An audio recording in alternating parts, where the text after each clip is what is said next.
And we are live here on Plus One EXP's Roll for Content channel. Can you tell I'm trying to get right in the center of the video because I can't quite figure out whether I should go left or right. My name is Tony Vicinda.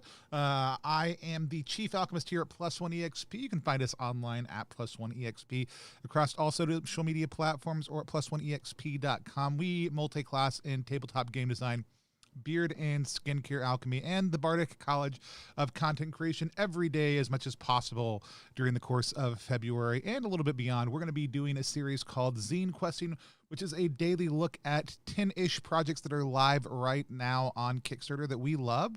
Or that we're checking out for the first time. Some of them will back. We're always going to speak positively about them. We may have some questions. We may have some concerns. We may have some things we want to see. But overwhelmingly, we're sharing these projects with you because we hope that you'll go check them out and maybe back some of them. Right now, up on the screen next to me, you can see that we've got kind of the most recent projects that have launched underneath the ZineQuest tag. A number of these have made it to our attention today. But we've got some other ones that are not on this list specifically we're going to talk about. I want to start out with a few shout-outs, projects we have already covered, but haven't necessarily funded yet, or if they're funded, not quite as far along as I would have wanted to, but I don't think any of them have actually funded. If so, it's been in the last couple minutes that it's happened. First one is Crush. I love the art on this one. It's 2 micro RPGs in one. Josephine, one of our friends from the RPG Zine group, is the creative mind behind these. It's one single player game and one multiplayer game that can be played with 2 or more players. Both of them are about kaijus attacking. Both of them are about how you respond to them. I think they fit really well together. I love the art on this project. If you haven't gone to check out Crush yet, please do. We talked about it last week. I would love to have y'all check it out. But I love this art. Look at this art. All right, so that's Crush. It's one of our shout-outs. Another shout-out is Gridshock. Gridshock is so close to funding. Gridshock was less than halfway down last week. They've pulled out the stops, pushed hard. We made a couple recommendations. The number one we made was we want to see a picture of what we're going to be getting. And here it is right at the top. Now they put a picture of what they're going to be getting, and now Paul and team are about to fund. Is it coincidence that our recommendation got them up to the funding goal? No, it was a lot of their hard work. But we hope that the recommendation we made put up there is good. These are also gorgeous. Look at this. I loved the art already. I love the art even more now that I get to see it on the game. The layout's phenomenal. The setting looks cool. I have not hit my back yet because I wanted to see what's going to happen. Actually, are they close enough? No, they're not close enough for me to put them over the top. We're going to come back and check on this one at the end to see if it's close enough. I'll just put them over the top. That's my favorite thing to do when we can. All right. The next one is Demonology. This is a great project. Another one that we said, your art is so good, but I like glazed over it a lot. Americans are dumb. We have a hard time taking in information sometimes. So just hit me with the strong visual of what we're actually going to get. The layout on this is fine. There's so much about the design. I kind of miss the old header image, though I think what they're doing there by showing it to you is better. I'm trying to see if I can find a close-up of it. Anyways, this logo is just so perfectly done, the font work and everything else. But this is a dice pool game about fighting the devil in Jacobean England. There's time travel, there's witchcraft, there's kind of this chaotic and neutral good character battle happening. I love also that this design operates outside of the page. Look how it crosses over both spreads with clean layout. Really cool project. I really want to see it fund. Again, I got to go hit my backer on it. I think it's going to fund. It's got 6 days to go, but I would love to see it get a little bit further along. And this one right here, this cute, adorable little project, Scurry. Really solid video. It's about 1 to 2 hour adventures of tiny beasts in a massive forest long abandoned by humans. Scurry has not backed yet. It should have backed already. Dungeons on a Dime is a great community, great creator, and really would love to see more people going and supporting this project. Go check out Scurry if you haven't yet. Those are just a few quick shout outs. Just a few quick shout outs projects for you to go check out. Let's dive into the new games, the new hotness, that new heat. This is a Vincent Baker project. If you recognize that name, it's because Vincent is a incredibly talented game designer. 1001 Nights, Siren, Poisoned, Apocalypse World, basically the system that created the PBTA playbook that everybody knows and loves, The Sundered Land, The King is Dead. But they just do a lot of phenomenal work. Let's watch the video on this one. I haven't seen it yet. Hi, I'm Vincent. This is one of our game shelves, and I'm here to talk to you about ZineQuest 2021. A couple of years ago, I designed a game called The Wizard's Grimoire. It's not well known, and at this moment, I have enough Wizard's Grimoire material to publish 7 issues of a zine, so that's what I'm going to do. The first issue, is The Wizard's Grimoire, and in it you play a minor wizard and an experienced wizard who has come into possession of a powerful grimoire, and the game is all about unlocking the secrets of that spellbook and learning the wizardry that's within it. Future issues include a game called The Barbarian's Bloody Quest, which was a revenge quest, a game called The Last Adventure, where you're a warrior who has died, and the last adventure is your last adventure in the land of death.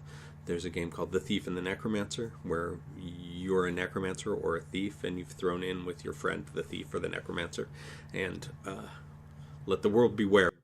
Just talking head, but simple, well done. Did what he could manage to do. Really appreciate it. Based on the pedigree of the creator alone, I went ahead and kicked in without looking at anything else on the page for the print and digital. I'll be following this project as those future editions come out.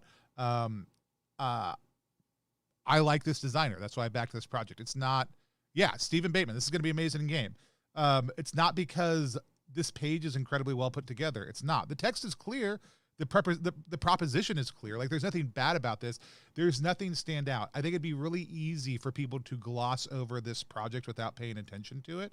And it absolutely is something that you need to do. To play the Wizard's Grimoire, you need 2 volunteers or 3 works fine. To play against you, only you, the wizard player, need to know the rules. You're responsible for knowing your own rules and making your own calls. You are responsible for telling the volunteers any points of continuity that you want them to know. And this way, the game upends the normal player-GM relationship. Instead of GM saying, hey, I have this game, who I'd like to run it, who's in, you say, hey, I'm trying to get my wizard through this spell book. Do you have a minute? Each session that you play is an episode in your wizard's study and adventures. They can be as short or as long as you like, or you can play as often or as rarely as you like. You can have different volumes or the same one every single time you play. It uses good old PBTA moves. It's a really cool idea, and I love this kind of taking the solo game idea, flipping it around and making it like, I'm the only one who needs to know what's going on in this game, but I'm playing it communally with other people. It's a really cool concept. And like I said, I backed it just surely on I love Vincent's work, and so I didn't need to know anything else, right? Like, but it's a really kind of cool concept that I think people should be checking out. So that's the Wizards Grimoire, and again, there's going to be more in this same kind of stead in series coming up. So it's good to when you like the idea of the future content that's coming, it's good to go ahead and hit follow on that creator, kind of get in their pipeline, get notified when they've got new stuff coming out also too. By the way, I've got a ton of games lined up, but if something one of y'all wants to see who's out there watching right now, type it in the chat. Let me know what it is. We'll talk about it. I'll move some stuff around. Streets. Haven't looked at this one at all. It was one of the most recent one. I liked the sound of it. A tabletop role-playing game about stray cats and dogs. It's an Occupied Hex game. I do like Occupied Hex. This is their first creative, but I followed some of their stuff online. Their aim is Andrew. That's created Occupied Hex games, passionate games about game designer as well as player. And Streets is their first Kickstarter for ZineQuest. It's a tabletop role-playing game where players take turns taking on the role of stray dogs and cats in a rules-like game that anybody can quickly grasp and have a blast playing. I'm going to drink a little water. You guys want some Foley?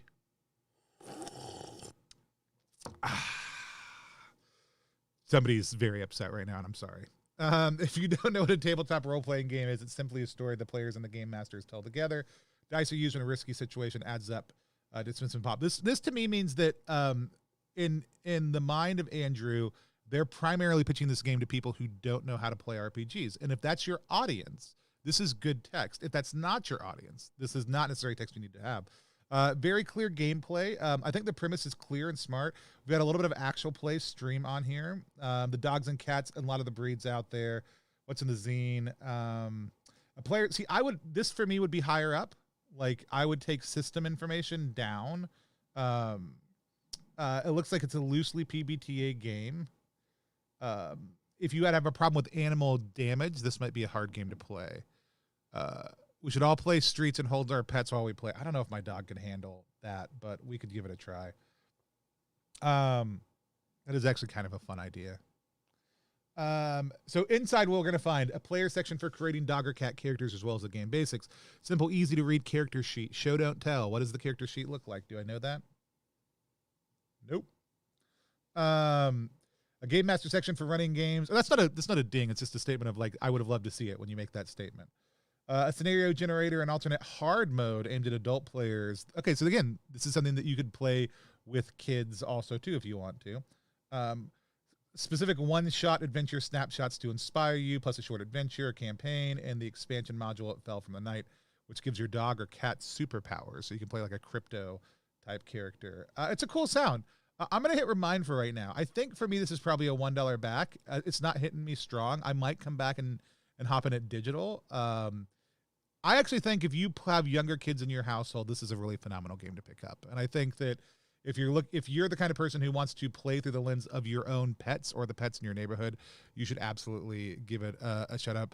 I did mean to give Dungeon Plumbers a shout out at the beginning, but I could not find the link and I did not have time to go looking. So John will grab that and we'll do a shout out for Dungeon Plumbers at the end. Thank you much.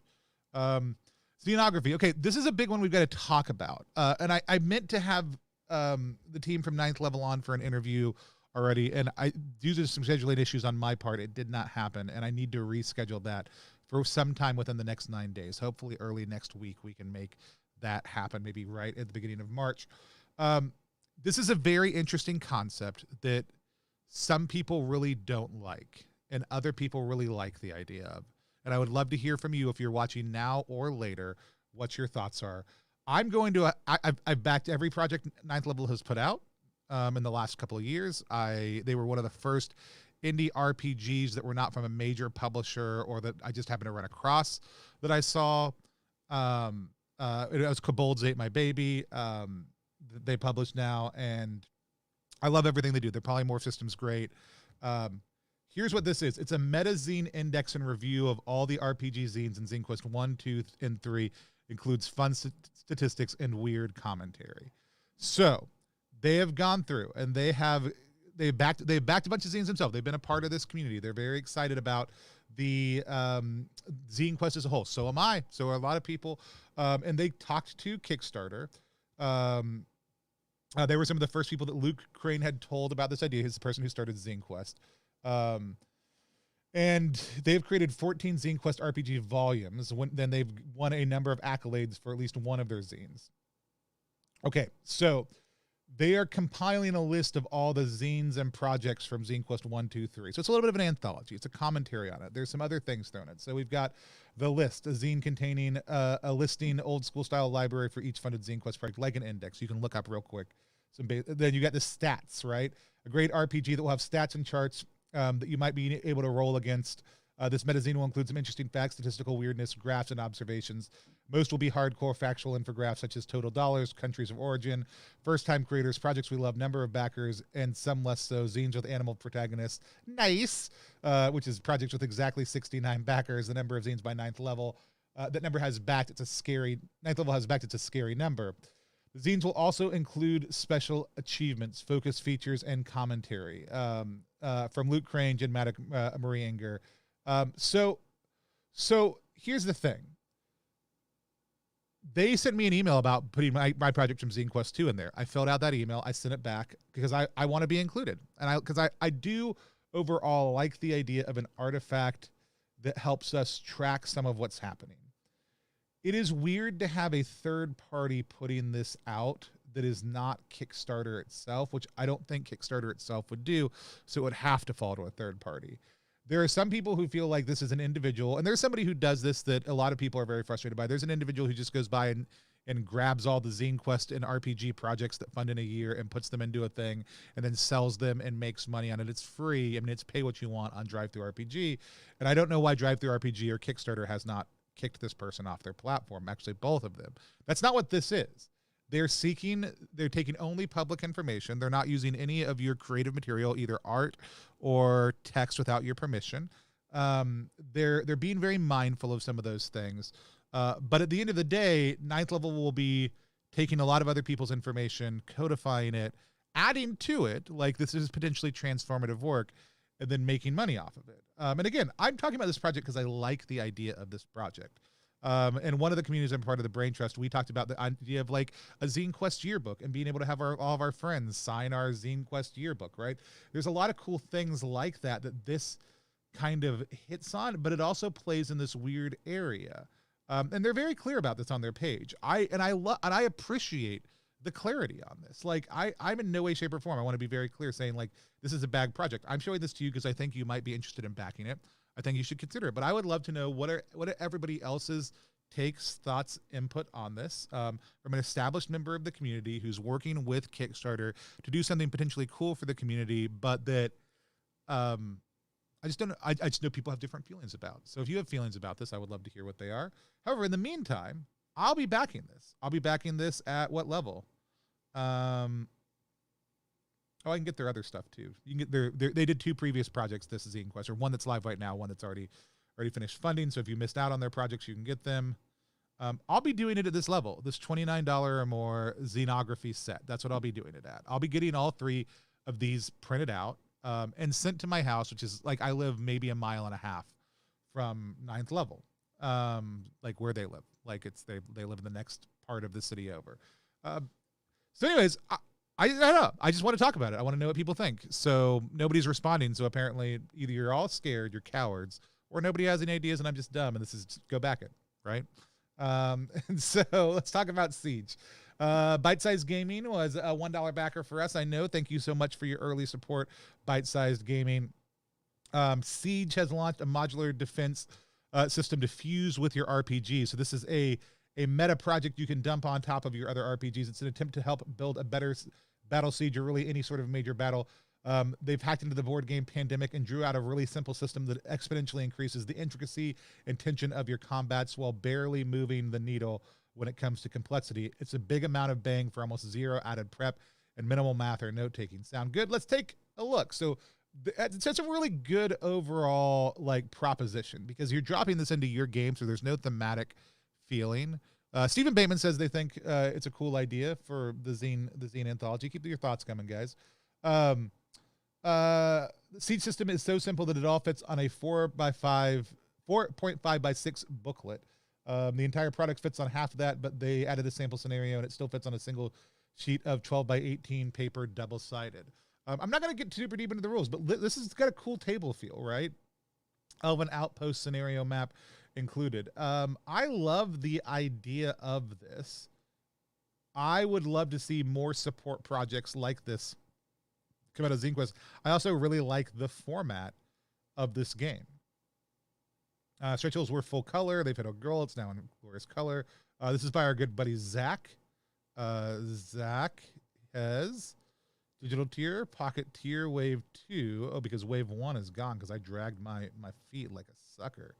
I could have gotten an acrylic. Oh, it's just okay, I got you. Basically, Zach has been more successful than they planned on being. Yeah, Zach, I would love to do something with this. Reach out to me if you see this later. This is, oh, dang it. I don't want you guys to see all my credit card information. That was Siege. Go check it out. Rory says, Sharpie Mancer says, Xenology sounds like a useful resource to figure out what creators follow. I agree. I love the data side of it for sure. I think the yearbook idea is neat along the lines of that other zine someone was going to sort of a magazine about game zines. Yeah, I mean, like I said, I think there's plenty of cool stuff here. I think the complication only comes in because it's a public platform. I mean, I think as much as possible, Ninth Level has done all the right steps for this. And I'm really glad that we're seeing a lot of positive feedback on it. So if you guys think it's a cool idea, I would encourage you to go back and support it. Because I think a lot of people, like, I think it is something that is for creators, and it's kind of interesting to have something that's a project for the community also too. All right, Constant Downpour. We got a video here. Constant Downpour is inspired by Ray Bradbury's short story, The Long Rain. And true to that story, it places players in the middle of this unrelentless environment. This perpetual downfall of rain is whittling their sanity away. It's really character experience first and encounter second.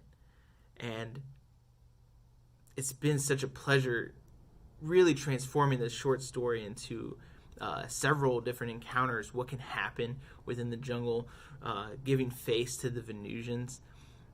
Yeah, I'm just really excited to share this world with you. Constant Downpour is a sci-fi thriller campaign of roughly 15 to 25 hours of play.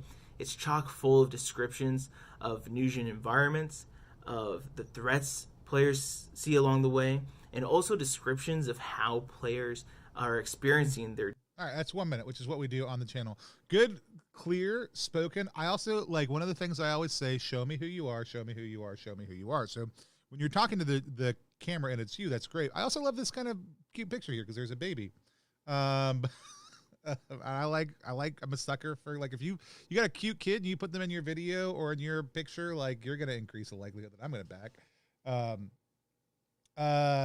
Constant Downpour is a micro campaign consisting of 15 to 25 hours of play where characters desperately want to press forward, working against a never-ending lattice work of waterways, monstrous electric storms, and tightening grip of insanity.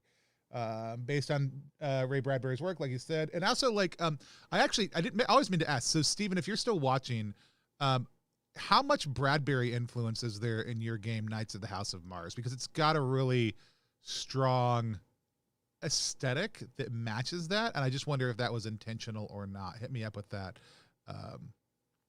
Let me know. I'm liking the art I'm seeing on this. I would love to see a little bit more, even if it's art light and we're just talking about tables and stuff. That's great. It's 40 plus. I'm trying to figure out, because it's system agnostic, okay, but there's 6 character types work with any system. GM toolkit, suggested checkpoints, 6 unique phases for players to traverse the jungle, rafting rivers. This is a cool concept for something you can plop down in a already established campaign. I'd be interested to see how well this would do in, like, B&B and some other narrative forward systems, as well as some OSR stuff. For me, this would probably be more of a digital back, because that's what I typically do with modules or support systems. Steven says that Knights of the House of Mars didn't have any intentional Bradbury feels, but now that you mention it, maybe subconsciously. No, and if it didn't, that's fine. I think it's probably a combination of the art and the theme that kind of screamed that to me, because it's that 70s, like, I had a ton of 70s, like, or an 80s print Bradbury stuff, and then you get some of that feel in your font work. And this, like I said, just when this came up, it made me think, since I knew you were in the chat I wanted to ask. Yeah, Sharpie Mancer, the concept of the Xenology does start the conversation around community projects. By the way, we are finishing up narrowing down our date for a live conversation with Anya from Kickstarter Games, head of Kickstarter Games, about as a post ZineQuest 4 retrospective. We're going to have Ben Pandatheist, who is doing a lot of the stat tracking over at their Bone Box Chant site on WordPress. They've got a blog there that's tracking a lot of the stats. We're going to have them on at the same time. Jody Simone, for sure. Maybe one other guest, if I can figure out somebody I'd really love to have on for that. But we are going to have a pretty cool retrospective. I'll tell you the week. We don't know the exact date yet.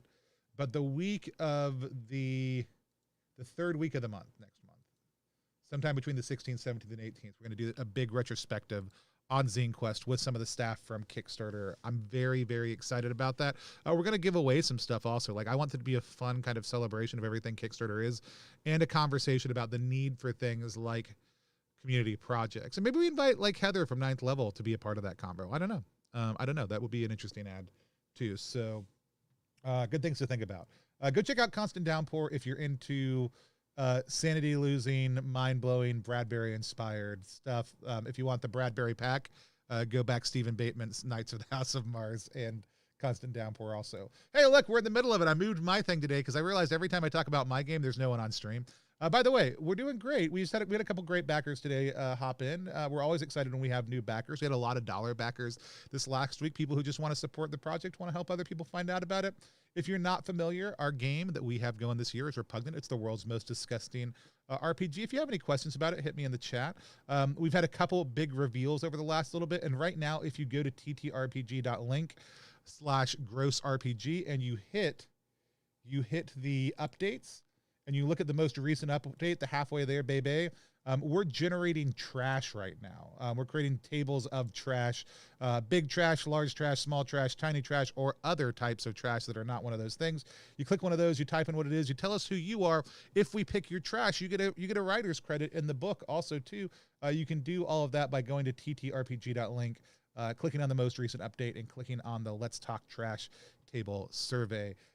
Also tomorrow, we're going to send out a survey and asking people about gross monsters that they want to see in the game. So go check it out. And then Thursday night, myself, John DeCampos, Phil DeLuco, both of them from Terrible Games, along with a couple other people, are going to be playing Repugnant live too in the evening at 8 o'clock. So come back for that if you want to. I'm super excited about it.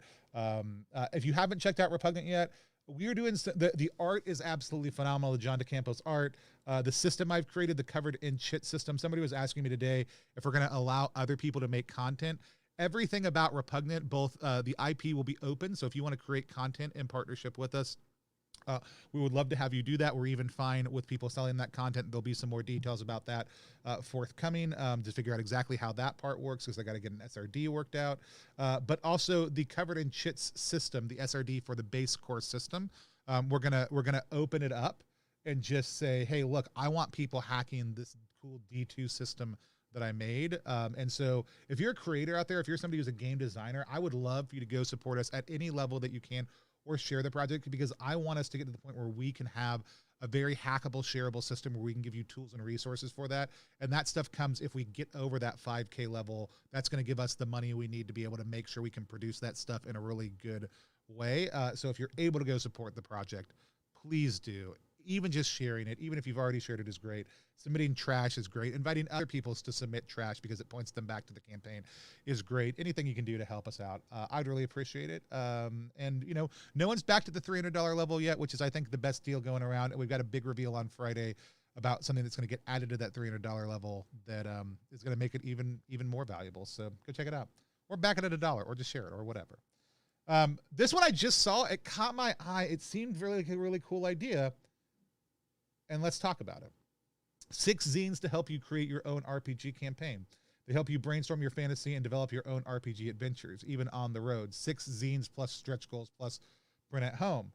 They're already funded. They had a $60 goal. Sounds like a digital project. My campaign concepts, the encounters, world, adventures, characters, places, the story. I think there's a need to create good tools to help GMs do what they do quickly and better, or help designers do that. This is a project that does that. In Beards and Beyond, my game from last ZineQuest that you can see more about in the Zenology, we have a bunch of sheets that we designed to help just do table tracking, right? We've got one for setting the overall scenario and system essential questions, one for each of kind of the challenges or scenes or adventures that you're going on, one to help you track and manage the motifs in the game, and just a basic information design to help make things run a little bit more smoothly at the table. And so it's just FYI, if you guys are like this kind of stuff, I think it's good to build into your game. I think it's also good to have system agnostic ones that you can just kind of throw in there. So my campaign concepts is doing just that.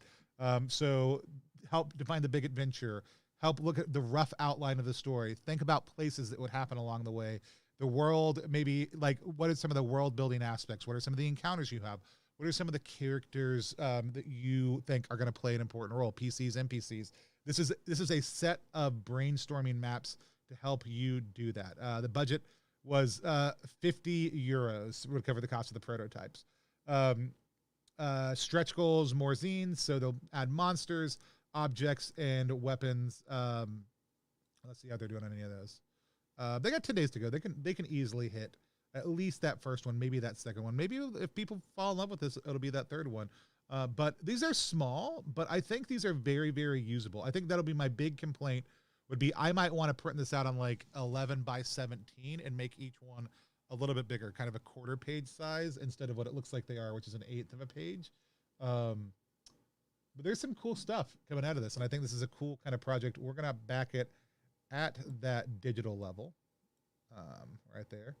We'll come back and finish that up in a little bit. How are we doing on time? Oh, 33 minutes. We're cruising along. Actually, let's take a minute. I know John sent it to me earlier. I'm going to grab the link, take a break real quick before we talk about Evolve. We're going to talk about Dungeon Plumbers.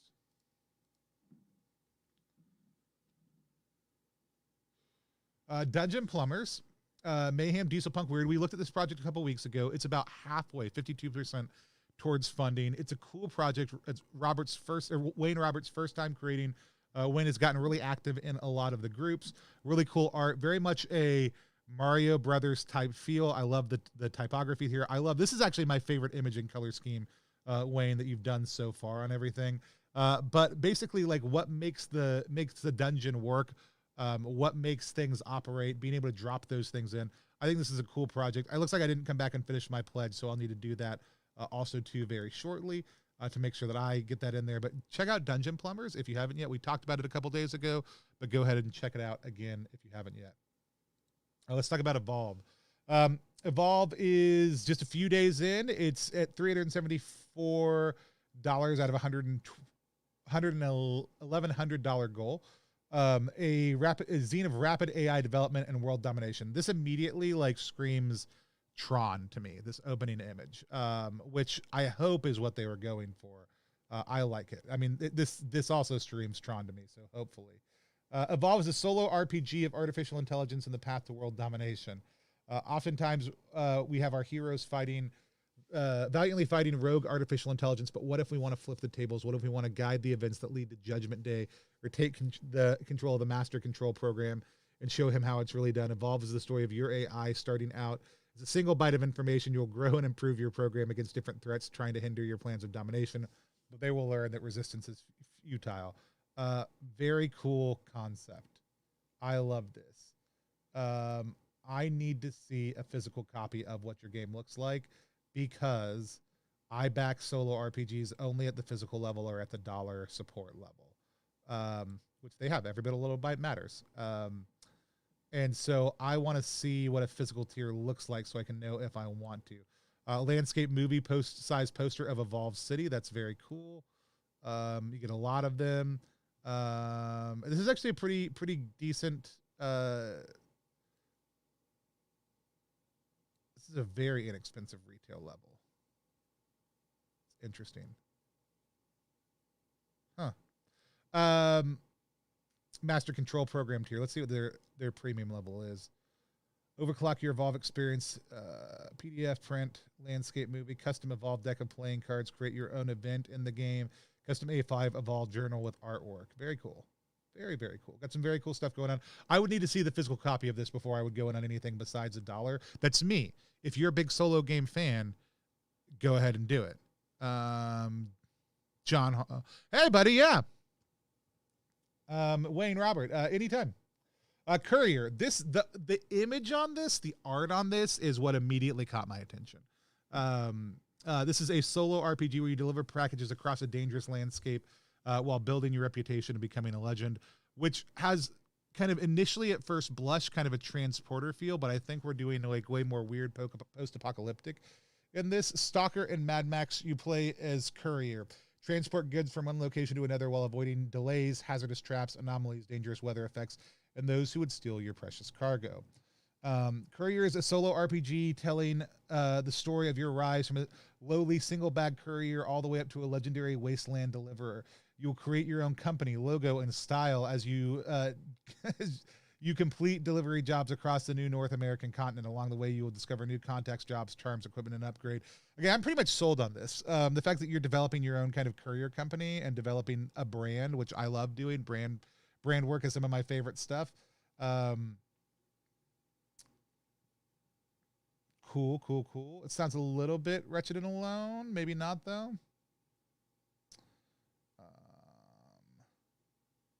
There we go. So, who did the art?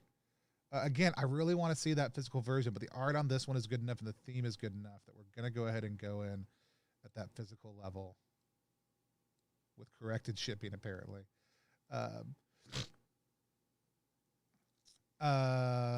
Necro Jerks. Necro Jerks is the next game we're talking about. Courier does look beautiful. Again, art on this one captured my eye. Not my normal style, but the way everything works together on this, the font, the logo, this character right here, just a really satisfying look that made me want to click on it. Pacifica City was once a playground for magic-based heroes and villains. They zip around the sky, clash on the streets. The battles were mostly spectacle, though. The super losers would protect people, while the sophisticated villains break the law a little. Then the Unkind showed up. They were an otherworldly evil that beamed in, killed all the heroes, depowered the villains, and beamed out again. As the last hero died, they cast one final spell. Bound any magical being to a pact. Never kill anyone from this world and defeat the Unkind. You play as one of the former villains. You should be celebrating the demise of the super losers, but instead you're cursed to replace them. Fortunately, your powers aren't gone forever. The Unkind fused your magic powers into stuff around the city, turning that stuff into monsters. Find those monsters, beat the magic out of them, stop invading villains from other cities. Oh, and keep an infernal eye out for the Unkind. They could come back any day. Necrojerks is a monster of the week, Saturday morning cartoon meant to be enjoyed with friends and a heaping bowl of sugary cereal. It's a 2 to 6 player game with a narrative. I love the concept.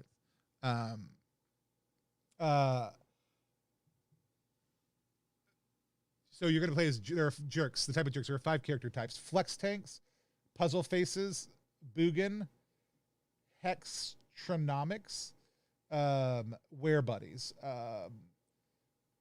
You can take injury. Or you don't have health, but you can take injuries during a fight. Start with a simple power during character creation and play the narrator to find the power's extents.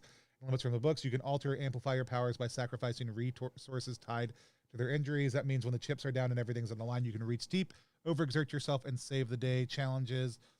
This is good. I like this. Your printed copy can be bought here before shipped. So evil spirits can haunt the crap out of it. That's cool. I'm going to click follow right now. I really want this game. I'm just having to watch my budget at this point. And so new games tend to get put on the remind list. This is Necrojerks. Villains becoming good, but only because they have to. A couple real quick here, right at the very end, we're going to talk a little bit about a couple of rooted in trophy games. So this is a fantasy incursion into dark academia. An incursion is like a scenario for trophy. Explore the ruins of a magical school shattered by academic hubris for trophy gold, which means you're not necessarily going to die at the end of it. Explore the ruins of a magical school tucked deep within the forest. The academy was once on the verge of discovering magic that could pierce reality. To protect the hard-earned knowledge from the outside world, the school sealed itself within an immense opalescent bubble, waiting for the day where it could unveil the culmination of its progress. But that day never came. The school was left to molder in its impenetrable cocoon. You treasure hunters have found a way in. The art here is gorgeous, gorgeous, gorgeous. What is Trophy Gold? Created by Jesse Ross. If you guys aren't familiar with Trophy, please go check it out. It's a really cool system. Easy to understand rules and quick characterization, making a perfect point of entry for role-playing newcomers. I backed Trophy at way too much money and then spent more in the backer kit because I didn't back it at high enough of a level. It's a really, really gorgeous game. Here's a little preview of what it's going to look like. Gorgeous, gorgeous, gorgeous. It looks like a pretty... I can't tell if the mock-up just didn't do a good job giving me depth, or if it's really going to be that small. Let's see if we can figure it out.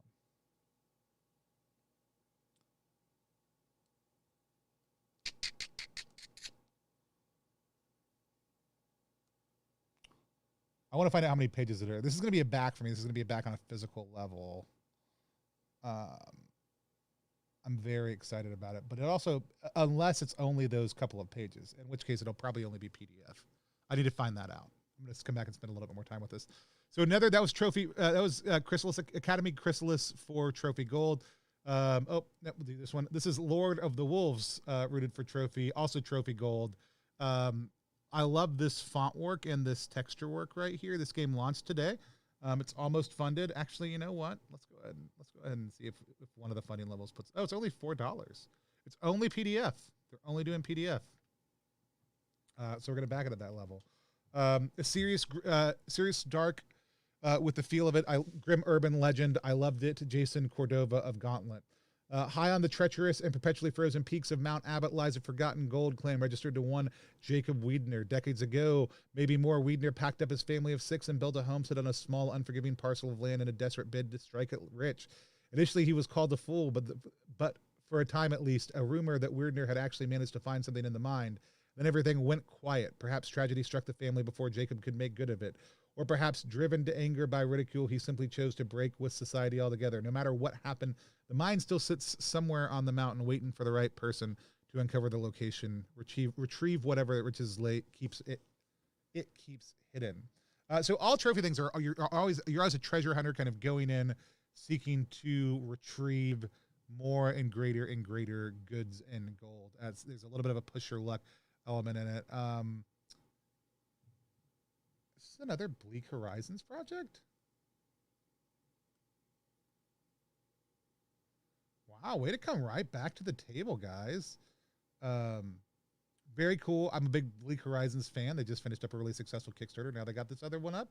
It makes sense to just do it at digital. We'll come back and back it in just a second. Last one I think we're going to talk about today, because we already talked about Dungeon Plumbers, is Font. An RPG about journeys into strange otherworlds and seeking miraculous powers.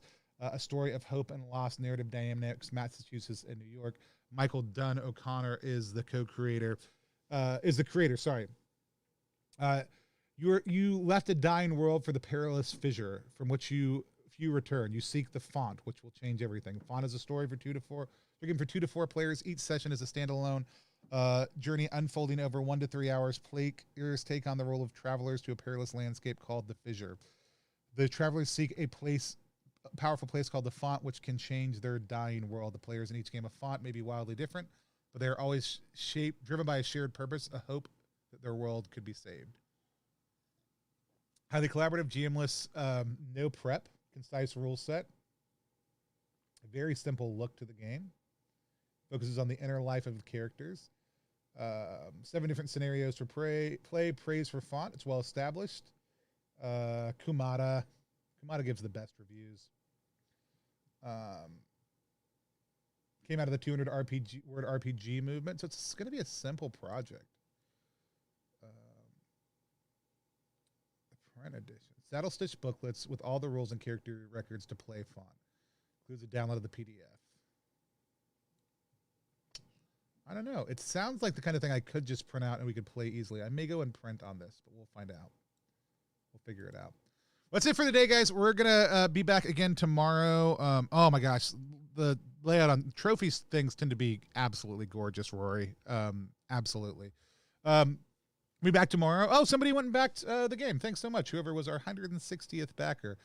We're constantly climbing up on that that $5,000 stretch goal, which is really, if we get to 5,000, that'll be great. If we get to 7,500, we may have some secret things we're popping out.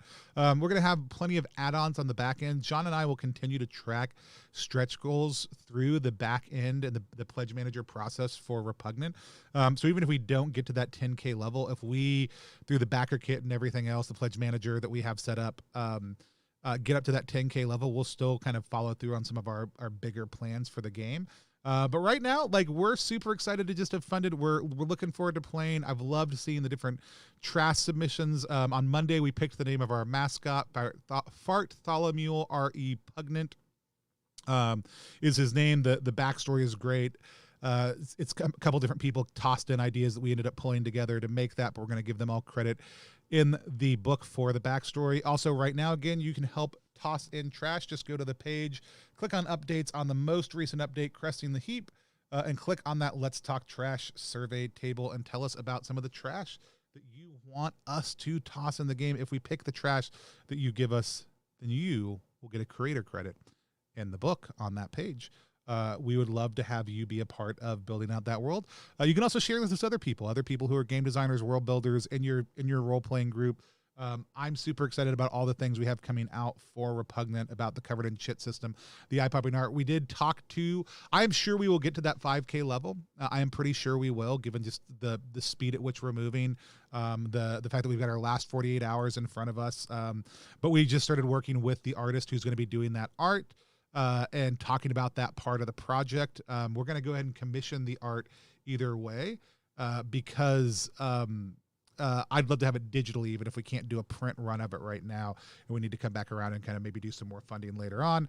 But I think we're going to get to that 5K level without much trouble at this point, as long as people keep on sharing. Ryan, Lord of Wolves looks really, really good. I'd love to, as we get into trophy a little bit more over the course of the next year, because it's one of the games I want to be playing a good amount. I'd love to get Lord of the Wolves to the table at some point in time. I really love seeing stuff come out of the Gauntlet community, and it tends to be some of my favorite designs come out of the Brain Trust community and the Gauntlet community. Are kind of the two places that I really look for just consistently solid narrative creation, really good layout, really good design, really good collaboration, and it's because of that collaborative reality. I want to encourage people to think about a couple of things. If you have questions that you would want to ask Anya or Ben from Panda Theist, or me, or other people about our thoughts on ZineQuest 3, what we're looking forward for ZineQuest 4. John says maps in the chat. About what's happened in the past at ZineQuest, about what's coming up for ZineQuest in the future, about what we can expect. If you have questions about that, concerns about that, thoughts about that, shoot them to me at +1EXP on any social media platform. I would love to hear them, because we're going to be having that conversation, and a lot of it will be built around the questions that y'all have, not just my thoughts, but the things that y'all want us to be talking about. And we want to be making sure that conversation is useful to everyone involved. So let me know what they are, because it's really just about serving y'all and serving y'all well. But I will be, today's Tuesday, I will not be ZineQuesting tomorrow. I know, right? I will not be ZineQuesting tomorrow. I have a day-long event that I'm running here locally in my community. It is a socially distanced event, don't worry. But it is something I have to be there physically somewhere else for all day long. I'm very excited to be out in the world for a day. And then Thursday, I will be strapped to my computer for most of the day, but I will be streaming other things. So I don't know if I'll be ZineQuesting on Thursday either. I'm going to be streaming Errant, which is live right now on Kickstarter during the day. I'm going to be having a conversation with Jarrett from Melsonian Arts Council, Mothership, and Exalted Funeral. He's the project manager for all three of those companies, about some big things we have coming up and about some of the things that I should be thinking about maybe for how we continue to grow what we're doing at Plus One EXP. And so there's that conversation happening. And then in the evening, we're going to be playing Repugnant RPG. And that's what I got for the day. That's more than I should probably be doing in a day. But come back, join us for either of those things on Thursday. Lots of streaming, just not a lot of ZineQuesting. And I know we've got some great projects heading into their last 48 hours right now. Please, please, please go support them. That's why I wanted to make sure they got some shout outs today. We will be back on Friday for some more ZineQuesting. We will be doing it.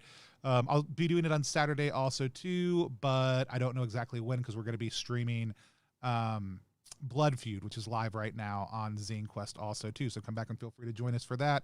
It's an exploration about power, honor, control, toxic masculinity, and what the cost of certain behaviors that men choose are. I'm very, very excited about playing that game, checking it out, letting you guys see it in action also too. And then Sunday, I'm going to take it easy. And then Monday, I mean, I'll be posting out about stuff because I'm hoping we're going to be wrapping up our 5K stretch goal on Saturday, Sunday. But then on Monday, it'll be the last day for Repugnant. It'll be the first post-ZineQuest, post-February day of ZineQuest. So we'll be ZineQuesting for a couple days into March at least. So we've got a couple more days going. Sweet.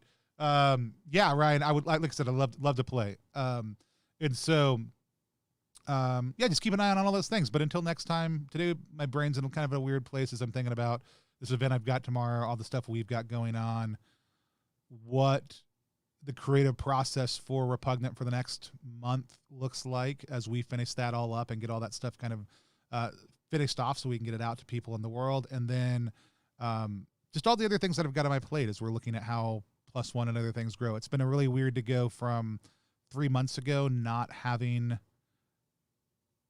3 months ago, we had 2 followers on YouTube because we hadn't launched our channel yet. It was me and my brother, who's not involved, but just is very supportive.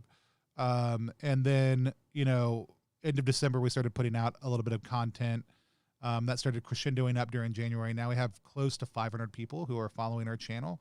And I want to know what is useful for y'all. What can we, as a channel, uniquely add? What design things can we, as a company, specifically add to the field? How does that fit in with all the other things that I do for work and for life and all that other stuff?